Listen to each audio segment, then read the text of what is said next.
wish that you were here to give me everything I want, but I know that life's unfair and we can't always have it all. I'm joined here with Tarren Williams, one of my old friends from college. Played football together, coached football together. She helped me out with some clubs in the UK, and she went on to go and play and train in America before now heading back to England to join Portsmouth Development squad. The podcast is influenced by the fact that I now have a new role as head of women's football at JSSL. At the moment, we have a lot of players who are just doing online Zoom sessions and small-sided training sessions due to COVID restrictions over in Singapore. So I thought this would be a fantastic resource for our players to be able to look at, listen to, and have someone to learn from as well. So fantastic to have someone else to come and share their experiences and someone to share their experiences of women's football. So yeah, this is the first time I've seen Tarren in about 5 years. Yeah, about 4 years. 4 years, 5 years. Went to Harrogate College together. I think I was better on the training pitch, but you know, did you play for our men's team a little bit? You make an appearance. You didn't play many. Yeah, I'm pretty sure I nearly took your position, but well, I ended up a centre back, so you probably did. I started off as a striker, and then I went into centre midfield, and then I went into centre back.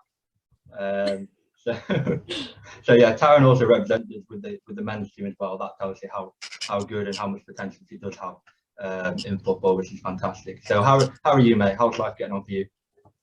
Yeah, not too bad. COVID's been a little bit of a kicker, no pun intended. So I didn't even, it went right over my head. Yeah, it's been a little bit of a kicker, especially with football, but yeah, not too bad. Everything's slowly moving again. Yeah. So we'll get into your story of how you got into football, but firstly we'll just start with something a little on the sidetrack of what's been your favourite football related moment that you can have in your memory. You're now 21?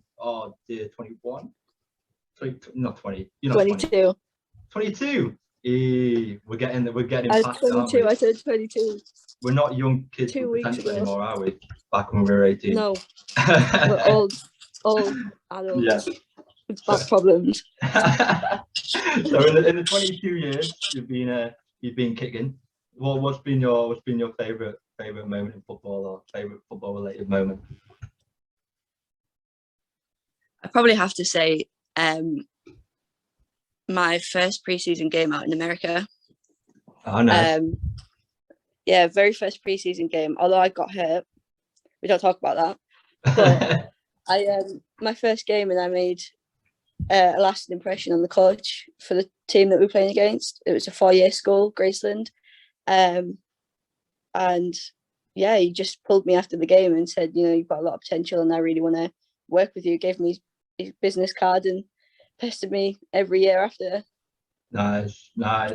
Good. What was the influence you made in that game again then before the injury or whatever?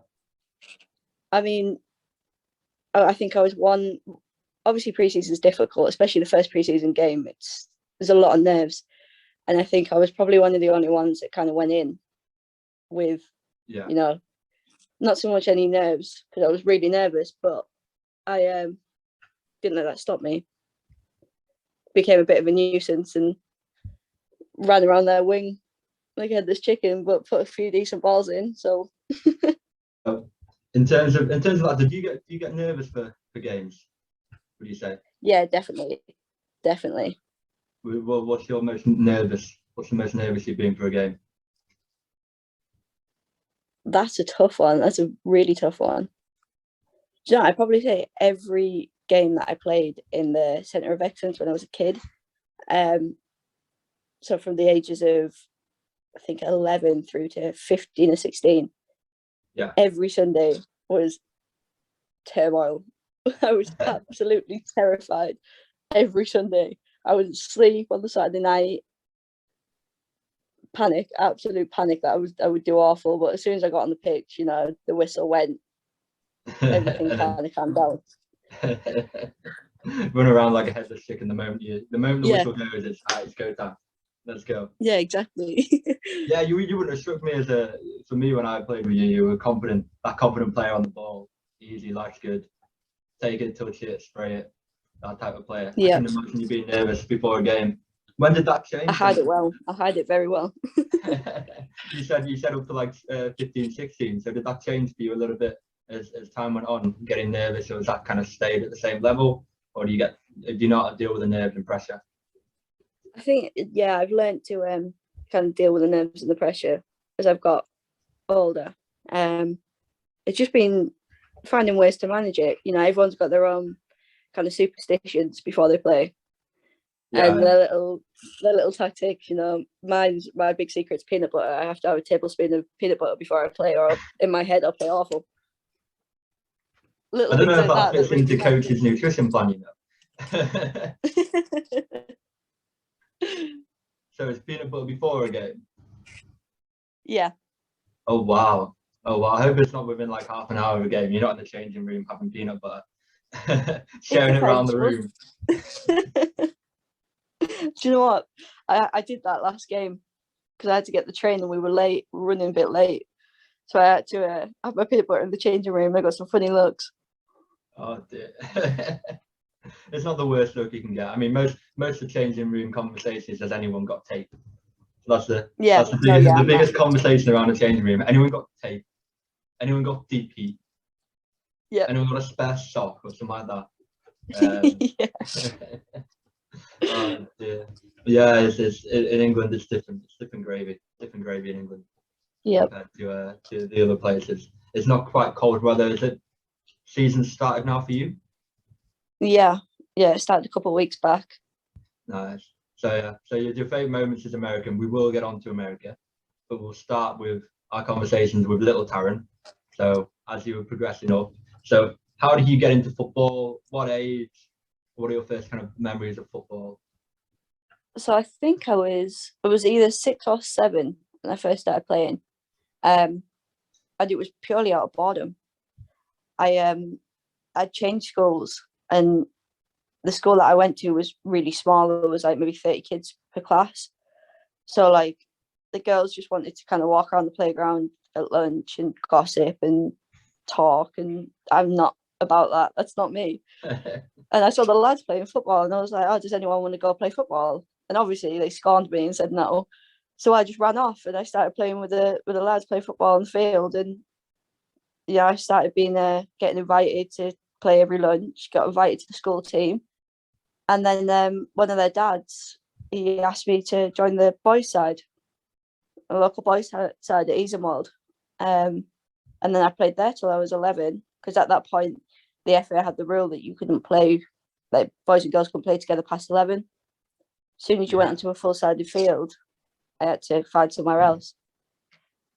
But yeah, they were definitely some of the best years of my life. We got a lot of oh, she's just a girl comments, and then I'd make them run around or score.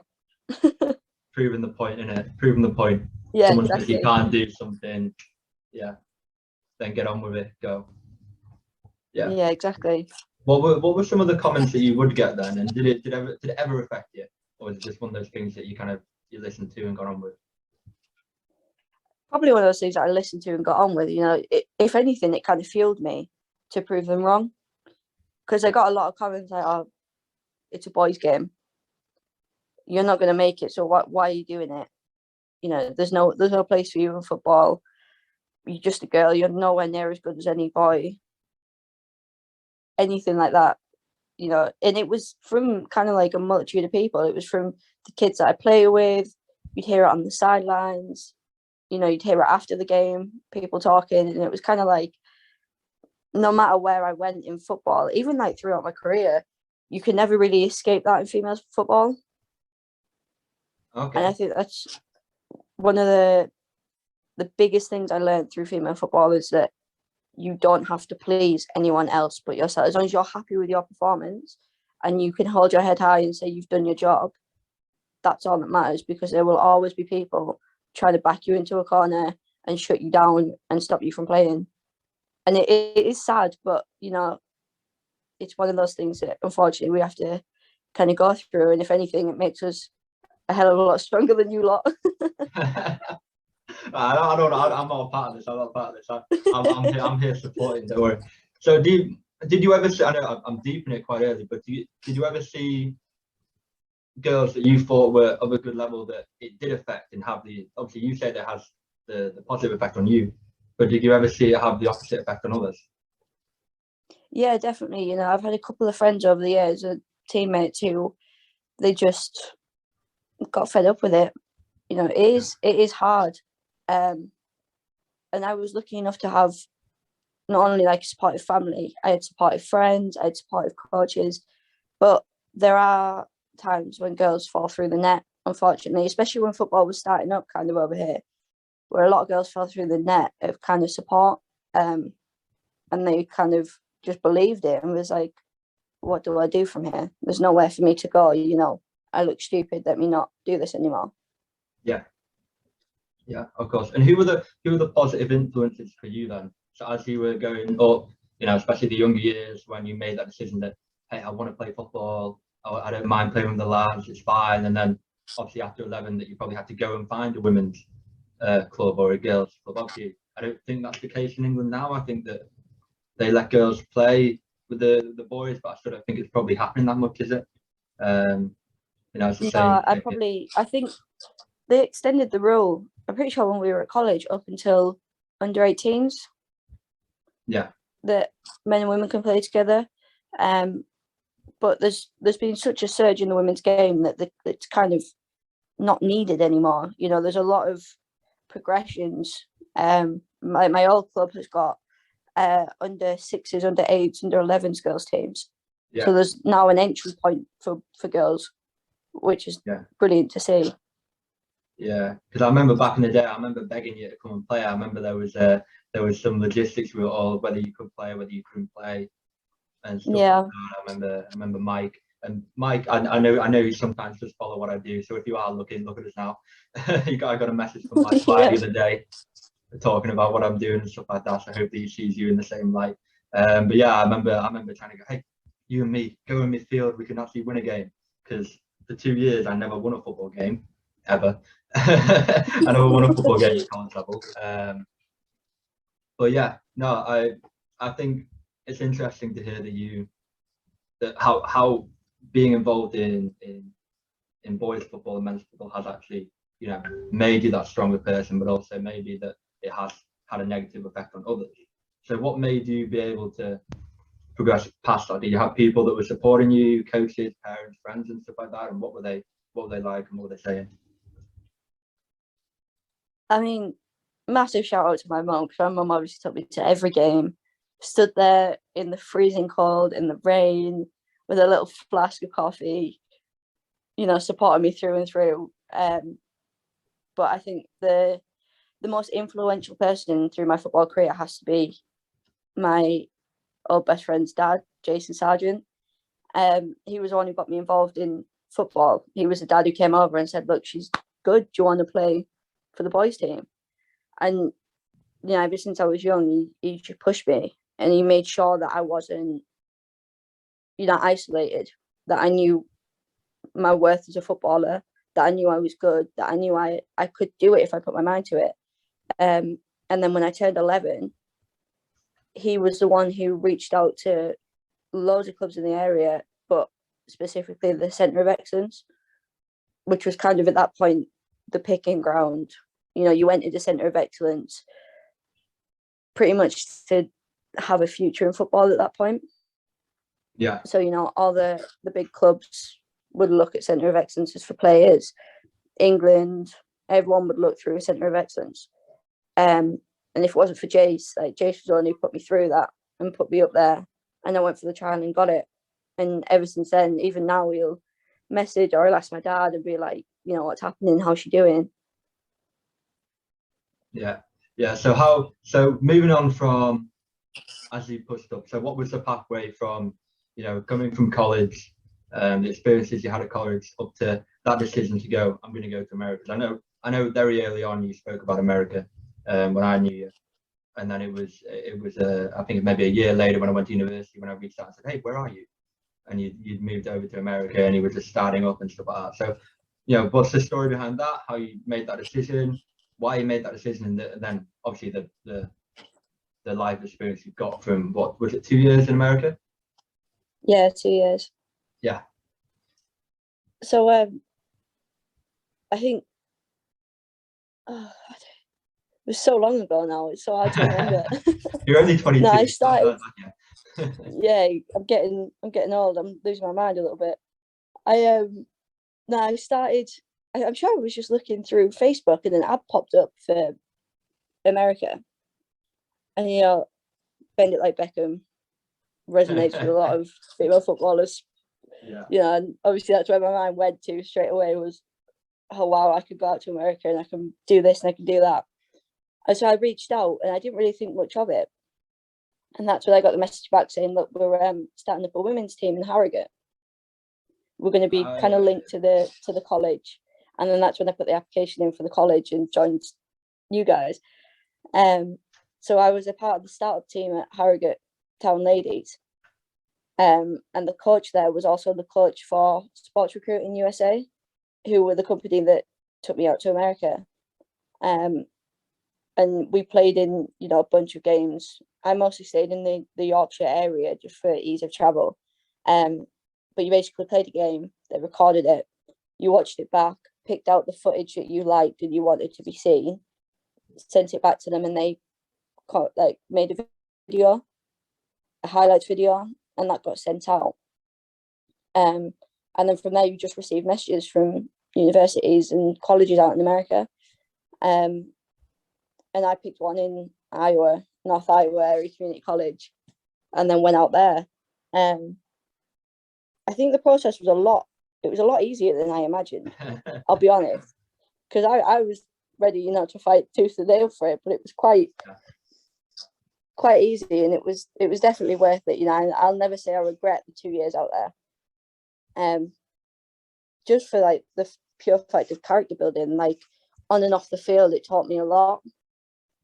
Being completely isolated by yourself in a completely different country that's a 10-hour plane ride home is kind of crazy. So it taught me a lot about being independent and also looking after myself in terms of football. Because in pre-season we'd be training 3 times a day. So it was rough. Yeah. And what was it like training with the players around you? I imagine that it was quite a diverse group, not just Americans. I imagine there's people from all over. And what was it like training with players of different standards as well, that maybe you haven't played with before and stuff? Yeah, it was funny because to begin with, you could definitely see the difference between everyone's individual game, because obviously every country is different. Every country has a different strategy, a different setup. And with the American itself, it was a lot more focused on being an athlete and having that kind of ability to just run and run till you were in the ground. So I think that shocked a lot of us when we first got there, to be honest. We weren't ready for all that running.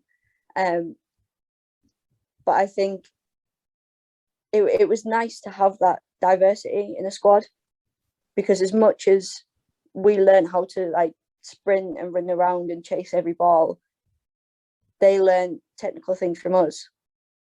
Yeah. And we learned technical things off, the Brazilians. And it was really nice to have that diversity to kind of bounce off of, and realize that, being good is a subjective thing. Everyone's got their own talents in football. There's no just one route of being the best or being very good. You kind of have a combination of everything that make you good as an individual player. Yeah.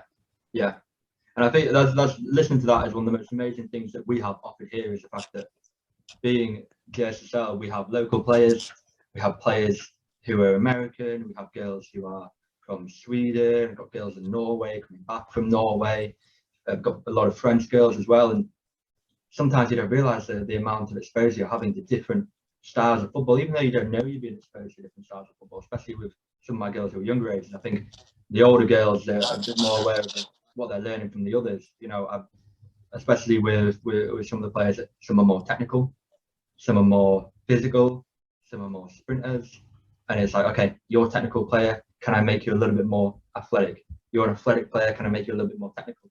But because of the diverse ranges within your squad, for a coach, you don't actually have to do that much. You just expose them to the others.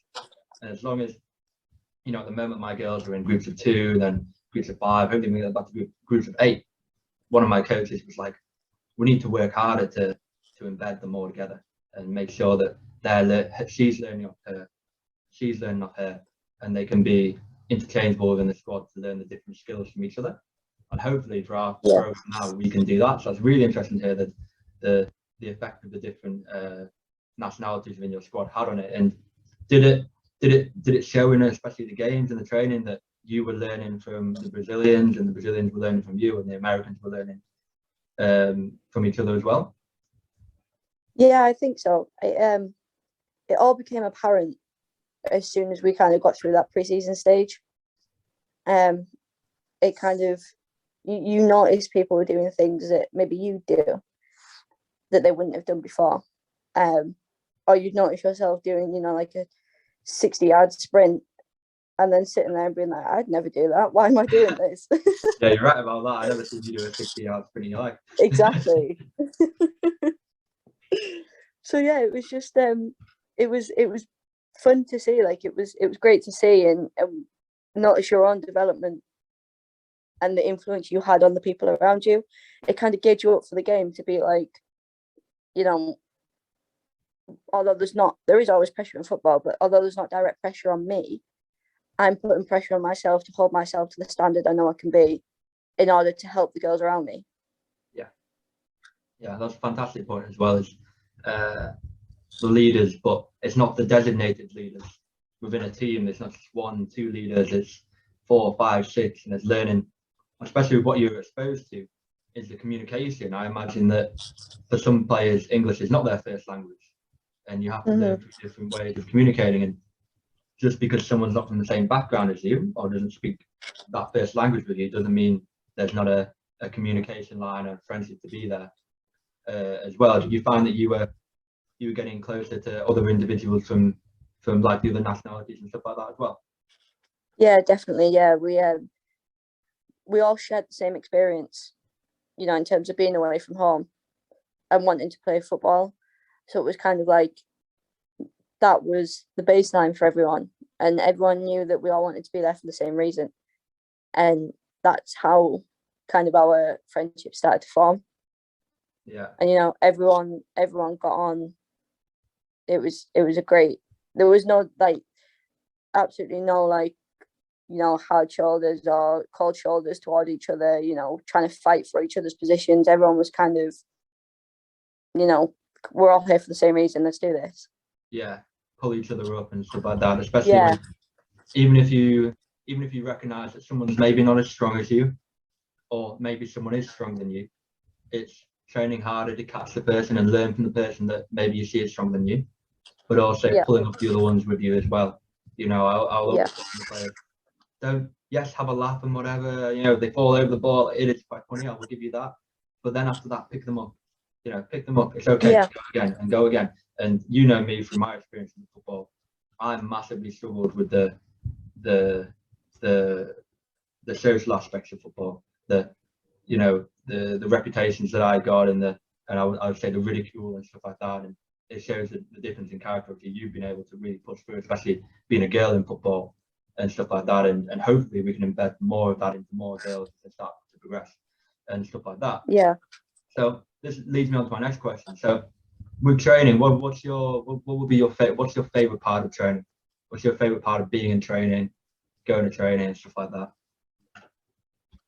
Probably the same thing, building each other up. Currently, in the squad at Portsmouth, we've got quite a lot of girls that are younger, from the ages of kind of 16 to 18. And looking back to when I was 16 to 18, I don't think I had that person to kind of pull me up, or the people around me. It was kind of Sunday league fun, when I was growing up.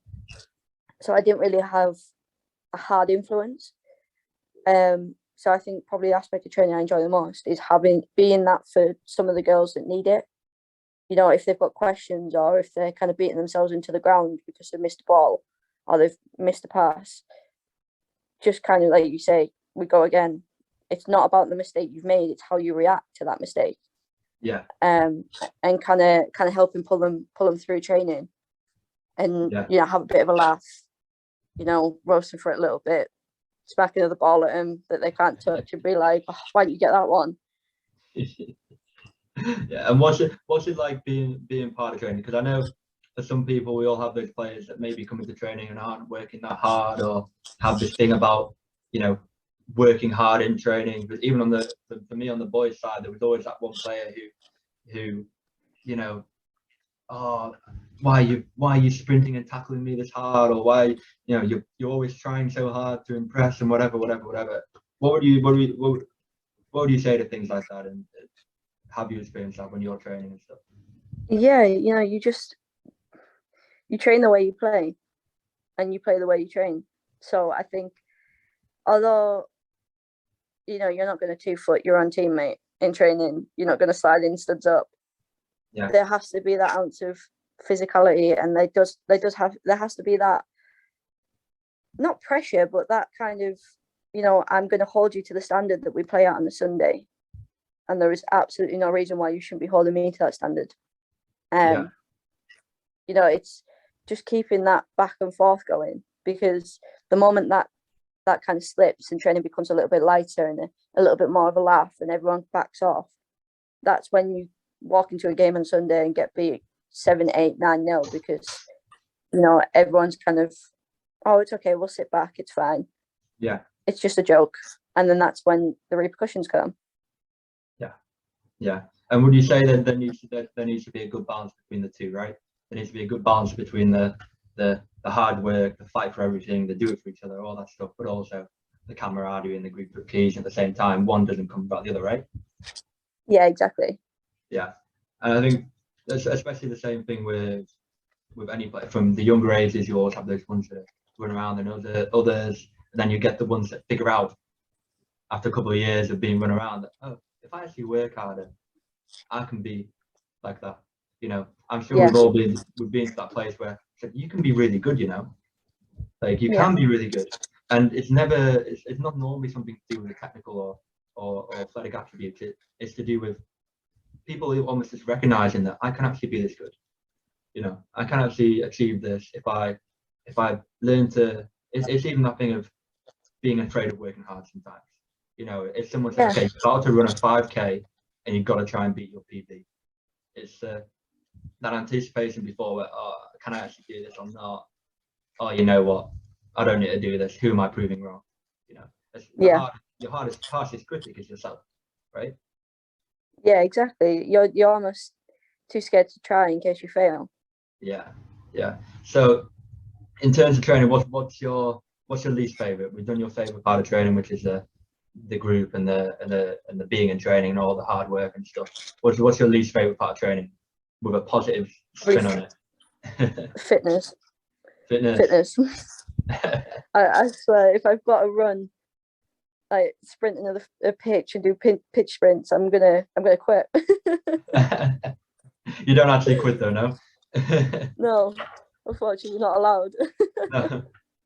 So what keeps you going when you know that you got to go in? Okay, I know a lot of our players do at the end of sessions where one of our coaches will go, okay, 5 sprints, let's go to finish the session. What gets you through that? I think everyone around you, because it's that glance as it gets announced to everyone around you, and everyone's face is the same. And you sit there and you're like, can I escape this? Can I just run off? And it's like, you realise that, if you don't put the effort in, the player next to you is not going to put the effort in, the player next to you is not going to put the effort in. And then, you're back to square one. The harder you work, the better it is for you. You get what you put in. Yeah. And I think that's definitely the thing that gets me through. I definitely do count the seconds and make sure that I keep count of every sprint to make sure I don't miss one and that I don't do one extra. But you've got to do it. They go hand in hand, football and fitness, and there's nothing you can kind of do to escape that, because you'll get found out on a Sunday when you're in the corner doubled over. Yeah. No, I found that when I was playing grassroots back in the UK before I left out here. If you don't put the work in, when you get on that pitch, you're dying, and there's nothing you can do. Yeah, there's nowhere to hide. That's why I always came on as a sub. So on to that, so obviously you've learned how to you went to America, you learn how to train, you learn how to be at that performance level, and but also you mentioned the aspects of life lessons that you got from that. And how has your experience with football actually influenced your life as a person outside of football, social mindsets and stuff like that? No, I'd probably say the whole you get in what you put out. You get out what you put in. Yeah, there we go. Just because, like, you know, you can apply that to everyday life. You know, you can apply it to work. You can apply that to your living. You know, I'm thankful that I'm 22. I've moved out of my parents' home. I've got my own flat. You know, and I honestly don't think I'd have done that without the mental drive that I got from football. Having that mindset of just pushing for goals, pushing for one thing after another, and obtaining those goals, and, you know, setting yourself not so much rules but standards to live by. Yeah, because I know, you know, like, I know from college as well. I watched, and you were still academically driven for the most part as well, but you also trained hard as well. Did that show that the two can go hand in hand for you? That you can. Yeah, definitely. You know, and especially being in America, where it was kind of like, if your GPA, your grades got too low, you couldn't train. So there was always that added push to make sure that you did well, and realize that as much as football has gifted you a lot of opportunities, you can't just be gifted an opportunity and be complacent with it. You've still got to work to obtain that opportunity, and you've still got to work hard to make sure you continue to get opportunities. Yeah, I think especially all the research that says that, you know, sport and what you get out of sport has a really positive effect on your academia, on your study, on your work. If you can do both and you can balance both, and I know some people will go one way, some people will go the other way, but for me personally, I think if you can balance both and you can do football to the best of your ability, do sport to the best of your ability, you can also do academia to the best of your ability as well, up to a respectable point as well. And in terms of where you're looking to go now, what's your ambitions and plans for the now then? Probably just continue climbing the football pyramid, you know, keep putting in the hard work, working on myself, and kind of getting to the next stage. You know, I'm at Portsmouth Devs now. I'd absolutely love to be pushing first team next season. Yeah, I've had a bit of a shaky start to the year with injuries, but now I'm on the touch wood, I'm on the straight and narrow, and, you know, it's just about putting in that work and getting to where I want to be, you know, first team football somewhere, and eventually, fingers crossed, in the next tier in the next couple of years. Yeah, awesome. And just to prepare you for all those interviews and all the questions people are going to ask you from now, from before, and obviously hopefully in the next part of your career as well, what would you say to those that are the next generation? So those who are coming up the ladders, obviously they have, in my opinion, children now have better opportunities than you and I both had, and especially than you have through football. You've had to battle through the stigma of being a girl in football and being a man's sport and all this stuff. You know, I can genuinely say a lot of the girls that I have now are better footballers than I was when I was their age. You know. Yeah, definitely. And that's what they train. Our girls, they train 3 times a week. It's a fantastic opportunity for them to train 3 times a week. You know, the leagues we have now for them, the JSSL Sevens, which is an international tournament for them all now as well. And for the Singapore girls, they've got the national squad, which is fantastic. And for the international girls, we're gonna have lots of opportunities for them coming up, fingers crossed, with the next couple of meetings that I have. But so for you, just to prepare for those big interviews and the backstories, what would you say to the girls that are coming up now? Probably, you know, don't be complacent and work hard. And as cliche as it is, you will get to a point. You know, I didn't listen to the people above me when I was younger, when they'd say, you know, you get to a point where you wish you could play like when you were younger. You wish you didn't have the aches and the pains. You know, you wish you could play that one more game. And I think as I've grown in my career, that's something that started to resonate with me a lot. You know, don't take these games and these opportunities for granted, because you will get to a point where, you know, that game was your last. And fingers crossed for everyone out there, it's not going to be until you're 40, 50 years old. But you never know what's around the corner, and you never know what good and bad could happen. You know, you could walk around a corner and be scouted and play for your national team, or you could go around the corner and, you know, have a catastrophic injury and you're going to have to back out. So I'd probably, just don't take these opportunities for granted, and work hard on being yourself, and not so much being the best, but being the best version of yourself, for definite. Yeah, I think especially for some people that are watching and listening and stuff, that, you know, this, and I always say this when I talk about coaching and stuff, is that it doesn't just apply to football. It doesn't just apply to sport. It also applies to you and your own social life. To you and me, we both know that through sport we've been able to become better people than I ever thought I would be. You know, and that I put it on a post the other day that failing is never a bad thing. You know, you almost are where you are because you fail. And kids, especially when they get to the 16s plus, 15s plus, and they start to experience failure and understanding what failure is, you know, and that's what your coaches are there for, and that's what your parents are there for, and your friends, is to, if you can't do it yourself, you can be picked up by them and you can learn, but also then you learn how to pick yourself up as well. Exactly. It's a massive thing. A mistake's never a bad thing. A mistake is never a bad thing. It's how you react to it. Yeah. You know, you can either turn to a little ball of anger and beat yourself up over it, or you can take it in your stride and be like, okay, and now I know what not to do. Yeah, it's a massive thing that I really want to get through to a lot of people, is the training. If anyone looks at the definition of training, it's learning.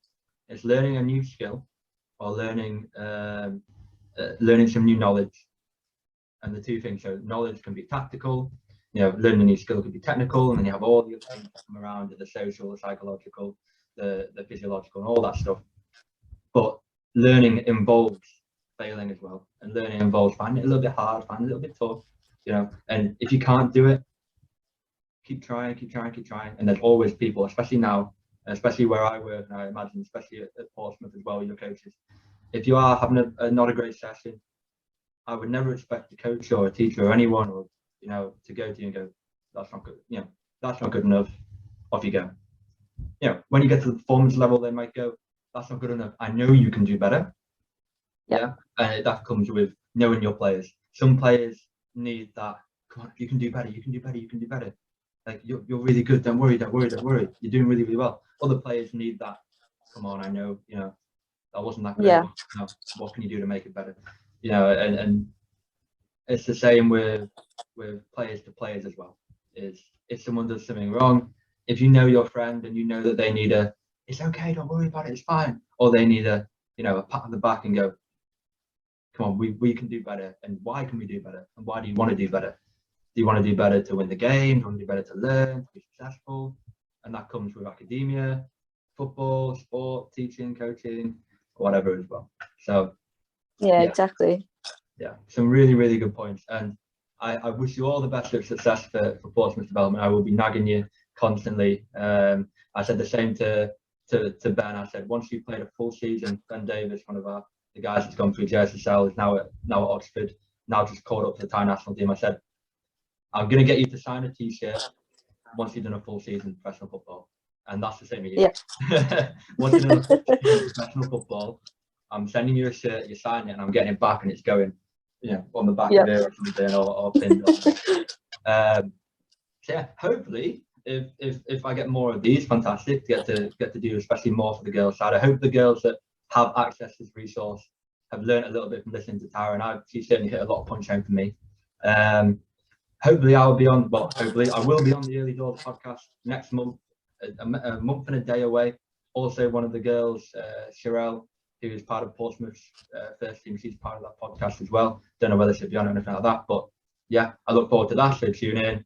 More of these, hopefully. Follow Tarran. I know you're probably going to get quite a few messages from some of our lot, especially with the American thing as well. So bombard. He takes 4 to 5 days to reply. I take about 30 seconds, but I have no life. So yeah, thank you very much. And cheers. No problem. Thanks for having me. How I wish that you were here to give me everything I